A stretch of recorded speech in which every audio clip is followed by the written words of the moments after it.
हादसा नहीं है, मेरी ऑब्जर्वेशन के मुताबिक ये जो है इंटरनेशनल कॉन्फ्रेंस ही है, क्योंकि जो हेलीकॉप्टर वो यूज कर रहे थे वो दुनिया के टॉप मोस्ट हेलीकॉप्टर्स में, इसको मदर ऑफ हेलीकॉप्टर्स कहा जाता है, बेल 2। कहा कि इस एक्सीडेंट के 1 घंटे बाद C-130 अमेरिकन प्लेन जो है वो अजरबैजान लैंड किया है और उसने 1 साल बाद लैंड किया है। इसका मतलब ये है कि 1 साल वो हवा में घूम रहा था। और ये दोनों बातें जो है ना आपस में मिलती हैं कि एक तरफ इसराइली जो न्यूज की रिपोर्ट है कि 1 घंटे के अंदर और दूसरा उसी घंटे के अंदर जहाज में लैंड करना। अच्छा। ये दोनों इत्तेफाक नहीं हो सकते, ये पूरा एक प्री प्लान्ड है। सोशल मीडिया ने तो बताया कि गवर्नमेंट ऑफ पाकिस्तान सो रही है, हालांकि वो अदा तारट कहते हैं कि शहबाज शरीफ साहब 2 दिन सोए ही नहीं। इंतहाई माजरत के साथ हमारी जितनी भी सियासी पार्टियां हैं ना वो इस तरह से झूठ बोलती हैं और इतना झूठ बोलती हैं कि अगली अवाम को बेवकूफ समझना शुरू कर देती हैं। भाई अल्लाह के बंदे, मैं कुछ और कहना चाह रहा था लेकिन फिर वो लोग आपको कहते हैं डेंटोनिक पहले से ही कहते हैं। वहाँ का जो फॉरेन मिनिस्टर है, वहाँ पे जो हमारे एम्बेसडर बैठे हुए हैं, तो इंतहा दर्जे का 3rd क्लास झूठ बोल रहे हैं। बड़ा दुश्मन बना फिरता है, बच्चों से लड़ता है, तो मैं यही कहूँगा बड़ा दुश्मन बना फिरता है, शायरों से डरता है। और दूसरा जो है ना, हमने नहीं उठाए जाना वो तो नसीब की बात है। और दूसरा जो है ना वो कि हमने दुश्मन के बच्चों को पढ़ाना है, और आज हमने दुश्मन के बच्चों को इतना पढ़ा दिया कि वो दुनिया की चौथी बड़ी मईशत बन गए हैं और वो इतने पावरफुल हो गए हैं कि दुनिया में अब वो अमेरिका के लेवल के हो गए हैं। और अस्सलाम वालेकुम दोस्तों, आपकी होस्ट आमना उस्मान हाजिर खिदमत है। मेरे साथ आज मौजूद है एंकर पर्सन अली तलत। आइए इनसे बात करते हैं आज की अहम खबरों के ऊपर। अली, आज एक बहुत ही अफसोसनाक वाकया हुआ है। इब्राहिम रईसी जो कि ईरान के सदर हैं, एक हादसे के नतीजे में जाँ बहक हो गए। क्या कहना चाहेंगे आप? उसमें बेसिकली ये हादसा नहीं है, मेरी ऑब्जर्वेशन के मुताबिक ये जो है इंटरनेशनल कॉन्फ्रेंस ही है, क्योंकि जो हेलीकॉप्टर वो यूज कर रहे थे वो दुनिया के टॉप मोस्ट हेलीकॉप्टर्स में, इसको मदर ऑफ हेलीकॉप्टर्स कहा जाता है, बेल 2।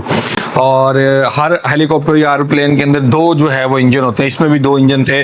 और अगर एक इंजन आपका काम करना बंद कर दे तो आप दूसरा ऑटोमेटिक स्टार्ट हो जाता है। अच्छा। अगर दोनों भी बंद हो जाए तो क्रैश करने से पहले आपके पास इतना टाइम होता है कि आप इसे इजीली किसी जगह पे इसे उतार के आप सेफली बाहर निकल सकते हैं। और हेलीकॉप्टर कोई एरोप्लेन तो है नहीं जिसके लिए आपको कम से कम 10 किलोमीटर का रनवे चाहिए। हेलीकॉप्टर के लिए तो 4-5 फुट की जगह वहां पे हेलीकॉप्टर लैंड कर सकता है। ठीक है। और फिर सबसे बड़ी बात यह है कि 3 हेलीकॉप्टर्स का कन्वे था, तो वो 2 कैसे सही सलामत चले गए और एक मतलब वो कैसे, बड़े आराम से खैरियत से आ गए। वो खैरियत से आ गया और एक क्रैश हो गया और 12 घंटे तक पता नहीं चला। वो तीनों हेलीकॉप्टर साथ थे।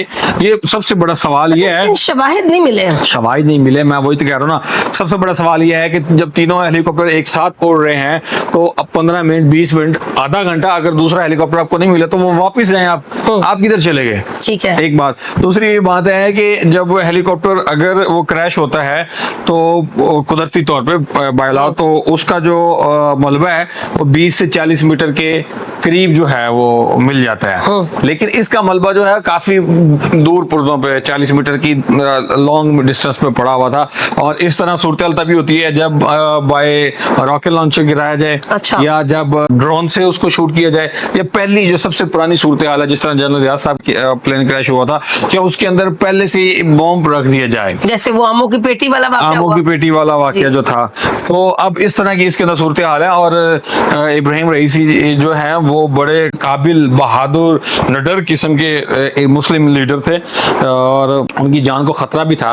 ईरान एशिया के अंदर मुल्क है और एशिया में बहुत सारे बड़े बड़े मुल्क हैं, लेकिन तीसरे नंबर पे इनकी टॉप सिक्योरिटी थी चाइनीज और रशियन प्रेसिडेंट के बाद। आज एक चीज मुझे नजर आई अली, इसके बारे में आप क्या कहना चाहेंगे कि अभी ऐलान भी नहीं हुआ था कि मलबा गिरा है या हेलीकॉप्टर तबाह हो गया है या कुछ भी इस तरह की चीज नहीं आई, ना ईरानी हुकूमत ने इस चीज को डिक्लेयर किया, लेकिन इसराइल ने खबर चलाई कि ईरानी सदर जो है वो जाँ बहक हो गए। इसराइल ने खबर चलाई इस एक्सीडेंट के ठीक 1 घंटे बाद, और 1 घंटे बाद 2 वाकये हुए। एक तो उन्होंने खबर चलाई कि ईरानी सदर जो है वो हलाक हो चुके हैं, हमारी नजर में तो शहीद हैं, वो बहुत बड़ी जंग लड़ रहे थे। के बारे में सुना गया है कि उनको ना हुर्रियत रहनुमा भी कहा जाता था। हुर्रियत रहनुमा, यानी कहीं पर भी कोई जहाद हो रहा था तो वो उसमें सबसे ज्यादा उसका साथ देने वाले वो होते थे। ठीक है। तो अभी तो ईरान ने अपनी 12 इमरजेंसी टीमें जो हैं रेस्क्यू के लिए वहां भेजी, तुर्की ने भेजी, अजरबैजान ने भी, और रशिया ने भी ऑफर की, और उन लोगों की अभी टीम्स ही नहीं पहुंची। तो इन्होंने एक घंटे के अंदर अंदर कैसे ऐलान कर दिया, एक बात। दूसरी बात यह है कि अमेरिका के एक बहुत बड़े सोशल मीडिया एक्टिविस्ट हैं या जर्नलिस्ट आप कह लें उनको, उन्होंने अपनी ट्वीट की और उनका कोई 2.5 मिलियन उनका फॉलोअर है। तो उन्होंने कहा कि इस एक्सीडेंट के एक घंटे बाद C-130 अमेरिकन प्लेन जो है वो अजरबैजान लैंड किया है, और उसने 1 साल बाद लैंड किया है। इसका मतलब ये है कि 1 साल वो हवा में घूम रहा था। और ये दोनों बातें जो है ना आपस में मिलती हैं कि एक तरफ इसराइली जो न्यूज की रिपोर्ट है कि 1 घंटे के अंदर अंदर, दूसरा उसी घंटे के अंदर जहाज में लैंड करना। अच्छा। ये दोनों इत्तेफाक नहीं हो सकते, ये पूरा एक प्री प्लान्ड है। अब आपने सुना, और मेरे ख्याल में ये बहुत ही इंतहाई दुख वाला जो है वो एक मुस्लिम इंसानियत के लिए जो है वो दुख भरा लम्हा है। एक अजीम लीडर से जो है वो आज हम महरूम हो गए। अल्लाह ताला उनकी मगफरत करे। उनके साथ जो 9 अफराद जो हैं वो भी जाँ बाग हुए हैं, अल्लाह ताला उनकी भी मगफरत करे।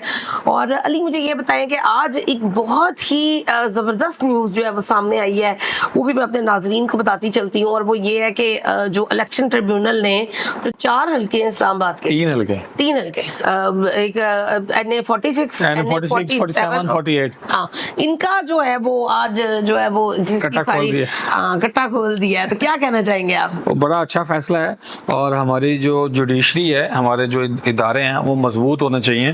तो उन्होंने ये फैसला किया है कि ये खोले जाएं और फरामदी किया जाए, अगर पाकिस्तान में नहीं हो सकता तो बाहर से हो। और इसका फैसला जो है मैंने जल्द से जल्द करना है, ताकि जो है अवाम के तरफ जो अवाम है और अवाम जो ये बड़ा एग्रेशन पाया जाता है वो कम से कम हो, और बल्कि ख़त्म होना चाहिए। और ये बड़ी अच्छी बात है, हुकूमत जितनी मर्जी पावरफुल हो, लेकिन अदलिया के पास इतना इख्तियार होना चाहिए कि वो किसी भी हुकूमती नुमाइंदों को बुलाए तो उसको अदालत के अंदर पेश होना चाहिए। लेकिन ये लोग तो नहीं पेश हो। और यार जस्टिस साहब ने ये भी कह दिया कि जो झूठ बोलेगा ना उसके खिलाफ सख्ती से कार्रवाई होगी, जेल में डाल दिया जाएगा। होनी चाहिए कार्रवाई। फ्रांसिक भी बाहर से होके आएगा, फ्रांसिक भी बाहर से हो, और अब हमारे अपने अंदर से हो जाए तो बेहतर है, लेकिन हमारी हुकूमत है तो वो उसका रद्द-बदल कर सकती है। लेकिन ये है कि सजा होनी चाहिए जो कल्प्रेट हैं। और आपको लगता है कि ये वाला जो हल्का है इसमें ये सुन्नी इत्तेहाद कौंसिल को, पाकिस्तान तहरीक इंसाफ को सीटें मिल जाएंगी? सुन्नी इत्तेहाद कौंसिल जो है वो जीती हुई है, और आपको पता है कि पाकिस्तान के अंदर सबसे ज्यादा जो पढ़ी लिखी कौम है या लोग हैं वो इस्लामाबाद के रिहायशी हैं। और इमरान खान के जो फॉलोअर्स हैं, जिनका नाम पहले नहीं ले सकते थे, लेकिन फिर भी ये सोशल मीडिया की बहादुरी की वजह से सीनियर जर्नलिस्ट ने भी नाम लेना शुरू किया। पहले तो वो लोग कासिम के अब्बा और बानी PTI के नाम से कहते थे, ये तो आप जैसे और हम जैसे जो बड़े बहादुर एक्टिविस्ट बैठे हुए थे वो कहते थे जो होएगा देखी जाएगी। तो खैर उनकी बड़ी फैन फॉलोइंग है इस्लामाबाद के अंदर, और इस्लामाबाद और पिंडी खास तौर के अंदर दोनों की आबादी भी बहुत है।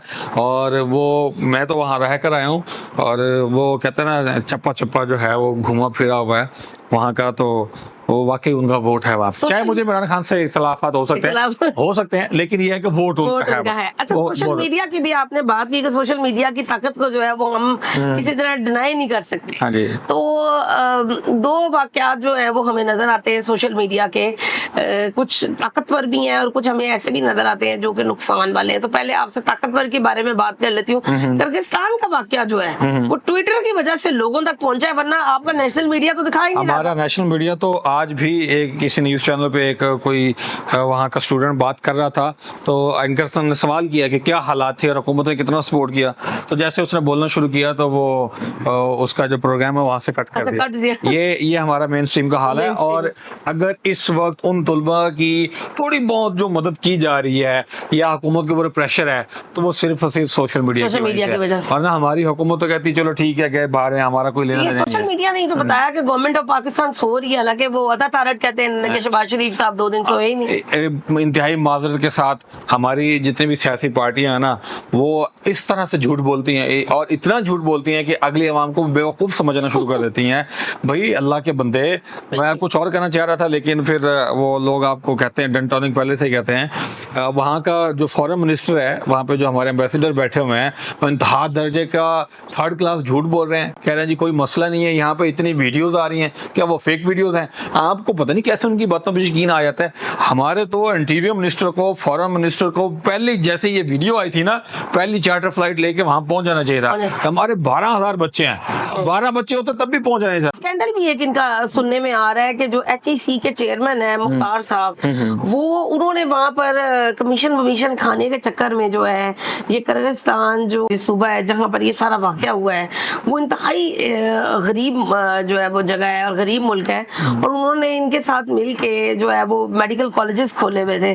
तो ये इसके बारे में अगर आपके पास कोई रिपोर्ट हो। हाल माशाल्लाह हमारे इस तरह के ब्यूरोक्रेट्स ने और जागीरदारों ने इंग्लैंड के अंदर प्राइवेट कॉलेजेस खोले हुए थे, लेकिन वहाँ के रूल्स एंड रेगुलेशन बड़े स्ट्रिक्ट हैं। तो वो उन्होंने फिर जब ये स्टूडेंट के साथ रजिस्ट्रेशन नहीं थी वहाँ की लोकल काउंसिल से, जिस तरह HEC है, तो बड़ा शोर किया स्टूडेंट ने, तो फिर वो सारे के सारे बंद हो गए। तो फिर लोगों ने क्या किया कि मिडल ईस्ट जो जिनकी करेंसी हमारे करीब है, ये कम है, अफोर्ड नहीं कर रहे, तो फिर वहाँ जाके पढ़ लें। तो वहाँ जाके उन्होंने करना शुरू कर दिया। इनका बस चले तो ये अफगानिस्तान में बनाना शुरू कर दें, तो सूट का बाजार मैंने गर्म बहुत सारी रखें। वीडियोस देखी, इतना वहाँ पे स्टूडेंट के साथ जुल्म हुआ है कि मैंने देखा कि वो बच्चियां रो रही हैं और वो कह रही हैं खुदारा हमें यहाँ से ले जाओ, हम यहाँ रहना नहीं चाहते। ऐसे ही है। और उनका कहना है कि हुकूमत ने बिल्कुल कोई मदद नहीं की। हुकूमत ने किसी तरह की कोई मदद नहीं की, सब झूठ है। और वो पल्ले से अपने पल्ले से बात जो है ना जोड़ तोड़ मरोड़ के कर रहे हैं। लेकिन ये जब इंटरव्यूज अभी सोशल मीडिया जिस तरह पावर बात कर रहे थे, टिकटॉक भरी अभी हुई है सब लोग आएंगे, सबके सोशल मीडिया वाले ने इंटरव्यूज करने हैं और सब दूध का दूध और पानी का पानी हो जाएगा और लग पता जाएगा इन लोगों को जो झूठ बोले जा रहे हैं। अच्छा, सोशल मीडिया की मैंने आपसे कहा कि कभी कभी कोई चीजें गलत भी हो जाती हैं, बुरी भी हो जाती हैं।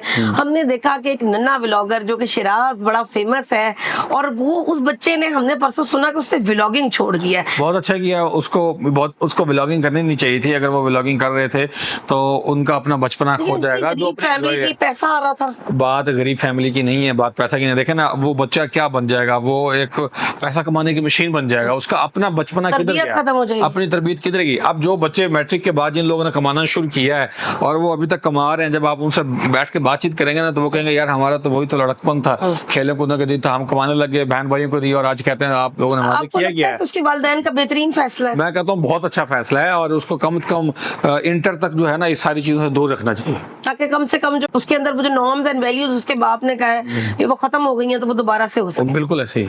अच्छा, फरहाद अहमद जो है वो शायर हैं, बहुत मशहूर शायर हैं और बड़ी जबरदस्त किस्म की शायरी करते हैं। आपकी मुलाकात भी उनसे रही है, मेरे ख्याल में आपने इंटरव्यू भी एक जी किया। तो काफी दिनों से गायब हैं और बड़े, उनके फैमिली भी बहुत परेशान है। आज उनकी जो वकील थी ईमान मजारी, वो भी बहुत परेशान दिखाई दी। उन्होंने कहा कि एक टेक्स्ट जो है वो उनको आया है, तो वो क्या, उसके बारे में कुछ बताएं कि क्या पेशरफ्त की है। मैं तो यही कहना चाहूंगा, 2 गाने ISPR ने इशू किए थे। अच्छा। और जिन लोगों ने उठाया ISPR की तरफ से वो गाने, उन लोगों को मैं डेडिकेट करता हूँ। अच्छा। मिली तक में एक तो ये है ना, वो बड़ा दुश्मन बना फिरता है, बच्चों से लड़ता है, तो मैं यही कहूंगा बड़ा दुश्मन बना फिरता है, शायरों से डरता है।